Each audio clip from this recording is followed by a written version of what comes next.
Rock stars, Eric Andreas, your guitar sage here. I'm really excited to bring this two-part series to you, which I like to call minimalistic blues playing. So really, what this is for anybody, whether you've been playing blues for a long time or you're really just trying to get into blues and you're like, man, I can't make sense of it. I love that sound, but God, I want to know how to play it. Can you help me out? That's what we're going to be doing today. Minimalistic blues playing. You don't really need to know much at all in order to get started playing blues. That's the cool thing about blues. You can get very complicated with it, or you can keep it very, very simple. So the way that I teach it, because I seem to be fairly simple in my thinking, is I teach things very simply. I teach things very economically and very, obvious, okay, to some people and some not to others.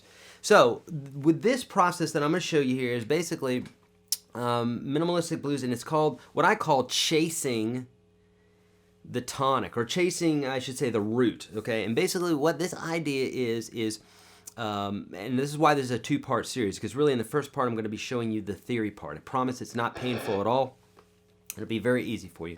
But the idea is when we're playing blues, we typically have three chords that we're chasing. Okay, this is like basic blues that we're doing. Okay, and and when knowing when that chord changes is absolutely crucial to you really sounding like you know what you're talking about. Okay, if I can sum it up really quickly, it's kind of like if we're both talking about a particular subject, and let's say I really know what I'm talking about, you don't know what you're talking about, but you have all the same words and what have you that I would use in vocabulary to talk about a particular something, but you're using them at the wrong time, you're using them in the wrong context and what have you. So it's not going to really sound like you totally know what you're talking about. It's like kind of the idea is there, but it's not succinct, okay? And so this kind of thinking will really help you to sound way more succinct in your playing. Okay, so it goes like this. We're going to take a basic 12-bar blues progression, the same one that I was playing there, which is basically like a pride and joy type of, it's your basic 12-bar blues progression. It's been done thousands of times in different songs. And this particular version of it, we're going to be using the chords A7, D7, and E7. So there's three chords. And you can play these any way you want, you know. Okay, it doesn't matter, whatever version of it you want to play.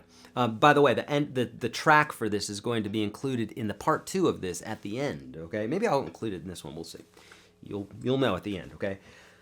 So basically, we got those three chords, and really, we want to just know, at least for this exercise, for this lesson, we want to know where the roots are at all times. So the A, the D, and the E. You don't have to know the whole chord. And the cool thing is that this is a pattern that appears all over the fretboard. I teach this sort of thing all the time, many different ways. But it's a pattern that appears all over the fretboard, and you knowing it, which is super easy to know, is going to make you very valuable as a blues player. Okay, so it goes like this. If you know the number system, great. If you don't worry about it. But basically, it's the idea of calling scale notes numbers instead of the letters. It makes things a lot more, it makes way more sense than using letters for the most part. You'd have to know the whole bit for it to make sense. I've got videos for that here on YouTube. Type in number system, or type in YourGuitarSage number system. Okay, so here we go. So basically, if we're in the key of A, and we just go through the scale. You don't have to know this scale, it's okay. But just counting, you know, do, do, do, re, mi, fa, sol, la, ti, do. And now that we know where this 1, 4, 5 is at by using the scale, the 1, 4, 5, watch this. This pattern appears all over the fretboard. So we have 1, 4, 5, an octave up. We got 1, 4, 5, an octave up. We have, it's the same little pattern repeating itself on these two strings each time, these two sets of strings. Here's string 6, 5, here's 4, 3, and here's 2, 1. Okay, now this little pattern here, you can get, I have a PDF that's included. The link for that will be somewhere in the description of this video, and then you can download that and it'll make more sense. I teach all of this stuff in real detail inside my Unstoppable Guitar System course, but I'm kind of summarizing some of it for you here today, okay? Okay, so we got the 1, we got the 4, and the 5. Now the object is this. When we have the 12-bar blues chord progression playing, which is your basic blues music, we have 12 bars of music. It means 12 measures of music. And usually in blues music, that is a basic structure that looks the same all over the world. Little tiny changes, but the basic structure is there. With that being said, you get to know where the 1, the 4, and the 5 are at, the chords, very quickly using this method. And you'll always have the right notes to start from and to end your phrases on to make it sound like you know what you're talking about. So in this case here, we're only going to use these 3 notes right here. Okay, so this is at the 10th fret of the 2nd string, 10th fret of the 1st string, and the 12th fret of the 1st string. That's all we're going to be using. Okay, and basically I'm going to show you now how to take this chord progression. Okay, and I'm going to show you how to hear it and to see when the chords are changing, and then to know where to place these chords. And then in the part 2 of this, we'll actually practice this. Okay, so right here, I'm going to play this chord progression again, this 12-bar blues, okay? And what I want you to do is I want you to listen while I'm holding up the fingers, and that's going to tell you what chord is being played, the 1, the 4, the 5. And then we're going to go through this a few times. You're going to get used to hearing this, and you're going to get that feel. And then once we start applying the notes, boom, magic will happen, I promise you, okay? So check this out. We'll rewind this. So here we go. So here's 1, or this is the turnaround, and then the chord progression will start. 1, 2. So 1, 3, 4, 4, 1. Here's the 4 chord, 4, 2, 3, 4, 1. Then the 1 chord. Here's our turnaround. 5, 4, 1.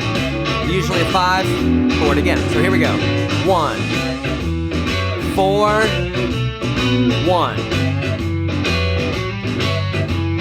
4, 1. Turn around. 5, 4, 1, 5. Okay. Now you may be saying to yourself, big deal. What is that? Well, number one, first, if you didn't get that from just me playing it twice through, rewind that and really listen to it, okay? I'm also going to include this track at the end of this video so that you can practice this yourself, okay? And then in the part 2, I'm going to include it again so that you can noodle to it using the techniques that I'm going to be showing you, okay? So really the things that you need are these 2 videos and that downloadable PDF. So make sure you get that because it's going to show you exactly what I'm doing here, okay? All right, now, so now that we can hear that, let's say you've gone through this and you're like, oh, Eric, I can hear this. I've been able to hear that for years. Great. If you can't, rewind it, do it until you can start hearing those changes, those movements, okay? And then try it yourself with the jam track at the end of this video, okay? So that's kind of the part 1, if you will, on this, because if you know how to listen to this, listen, if you don't know how to listen to it, you can't tell when to change the notes. So you got to be able to hear this sort of thing. It's going to come from here, okay? You got to be able to hear it, and then you can follow those notes and really know what you're talking about. Just as if you and I are having a conversation, if I change that conversation, if we're talking about anatomy, you're trying to fake it. If I start talking about a particular something that's outside your wheelhouse, you're not going to be able to sound intelligent. So you would have to know about that particular subject. Same thing here, okay? So what I want you to do for this part 1 is I want you to take the track list at the end of this, really work on that 1, 4, 5. If you want to know, if you want to write this down, I'll tell you what, I'll include it too. I'll include the 12-bar blues for this particular chord progression too, so you can have it. But if you want it right now without having to download it, you'll say 2 measures of 1, okay? So you'll say, basically if you're writing this on a piece of paper, it'll say 1, and then the next measure will be 1. The next measure will be 4. Next measure will be 1. Then the next line down, we got 4 for 2 measures. And then we have 1 for 2 measures. And then on the next line down, you have 5, 4, 1, 5. That's the 5 chord, then the 4 chord, the 1 chord, and then the 5 chord. And that's what we call a turnaround. And that happens to let the listener's ear know, hey, here we go. We're going to start this whole thing over again, and here's our pattern, okay? So once you can start hearing this, you're halfway there. This is exciting stuff, I'm telling you. All right, my friends. Now, here's the deal. Join me for the part 2 of this because we're going to go into all the good stuff, all right? But before you do that, if you are enjoying what you're seeing here, please do me the solid, if you're learning something here, hit that thumbs up right now. Leave me a comment below and hit subscribe. I have a few thousand lessons here on the interwebs, at least 1,000 right here on YouTube to help you for free. Plus, I've got the free course at YourGuitarSage.com/30. It's free. The top 30 lessons I teach all my students here in Nashville. Real quick, I'm on Facebook and Twitter and all those places, and I answer a lot of mail there, give lots of stuff away at YourGuitarSage.com/live. I give stuff away every single month. That's right. Thousands of dollars worth of gear and lessons every single month. So make sure you join me for those live broadcasts. All right, we're going to do a part 2 here, so be looking somewhere around the screen or on the thing and the clicky whatever.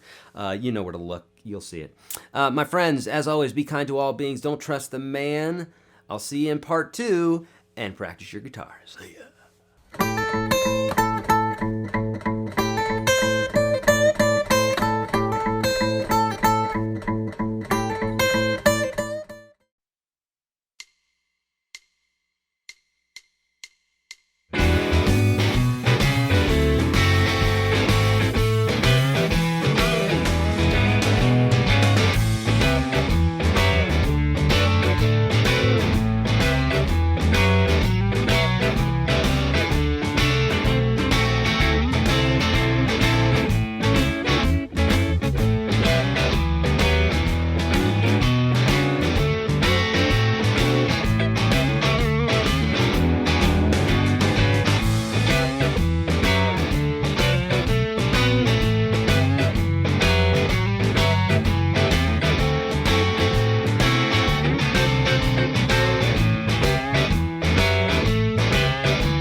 Sorry, I'm a little bit confused myself here.